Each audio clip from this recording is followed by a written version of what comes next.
All right, guys, this is 9.15B. This is your leg day, your alternate leg day. So you're gonna start with pivot lunges. Pivot lunges is just a front lunge into a reverse lunge. So you're pivoting on one foot, and that's the leg where you're gonna feel the majority of the work. If you need to stop in the middle there to reset before you go back and forth between your front and your rear lunge, you can, but the ultimate goal is to go front lunge right into that rear lunge if you can, with good balance and good form. Okay, so there is your pivot lunge. Next, you have banded side step squats. Okay, so you need your mini band, goes above your knees. Now this is separate movements, guys. Pay attention to this. You're gonna step out, then do your squat, come all the way out of the squat, step in, and then go to the other side. Squat and out. So it's not a step and squat at the same time, all right? It's step, then squat, come all the way out of that squat, then step back in. All right, so banded side step squats. Then we have sumo squats with the calf raise. Again, this is separate movements. You're gonna do the full sumo squat, come out of it, squeeze the glutes, then go into your calf raise, okay? So sumo squat, come all the way out, squeeze those glutes tight, then push up on the toes, lower. Sumo squat, up, and then out.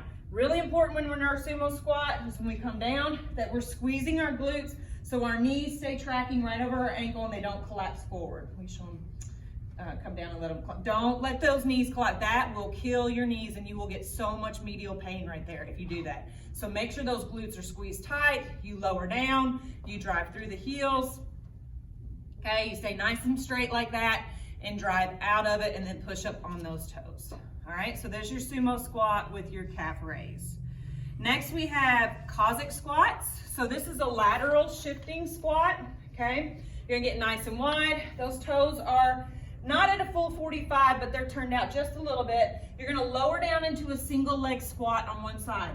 Really important that we come up and let those toes come up so that I can focus the work on this leg over here. Then I'm gonna come back and shift to the other side, okay? Turn sideways for me. You wanna make sure that you stay back in your heels, excuse me, and that glute is back. Her knee is over her ankle. She is not shifting forward when she shifts sideways, okay? It's right there, abs are nice and tight. All the weight right here is in the outside of that hip and the inner thigh, and you're gonna just shift back and forth. Make sure you release the toe on the opposite side, keeping those abs in nice and tight. That's your Cossack squats. All right, we're gonna do split squats, okay? You're gonna do all 10 on one side, then 10 on the other. It's a split squat's basically a static lunge. You just don't move. So shoulders stacked over hips. Hips are gonna be stacked over the back knee. Your goal is to try and lower that back knee as low as you can. Drive out, squeeze, push this knee into that thigh. Fully tighten up this front leg every time. So drop the back knee, push up, tighten right here. Okay, so you're gonna do all 10 on one side, switch legs, and then do 10 on the other. All right, so those are your leg movements. Going into the core work for this one, you have banded bicycles. So you're gonna need your mini band. You're gonna put it around your shoes. You're gonna lay flat to the floor. Make sure that this core, that there is zero gap between your back and the mat. It is pressed firmly down into the floor.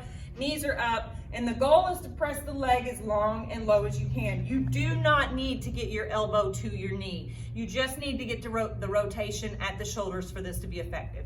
And then switch sides, okay? So do not pull on the back of the neck and try and curl up and get that elbow to the knee. Just get the rotation with focusing on pushing the leg as long and as low as you can, all right? Banded bicycles. Last and final, you have Russian twists. You need one dumbbell, okay? You're gonna lean back, make sure that core is engaged, make sure the weight touches the floor on either side of the hip, just like that. Again, the focus is rotation. It is not a speed movement. Can't stand when I see people doing Russian twists like this. They're not doing anything. It's slow, it's controlled, it's lowering that back as far as you can to activate that core and getting as big a rotation as you can with that Russian twist. All right, that's your workout.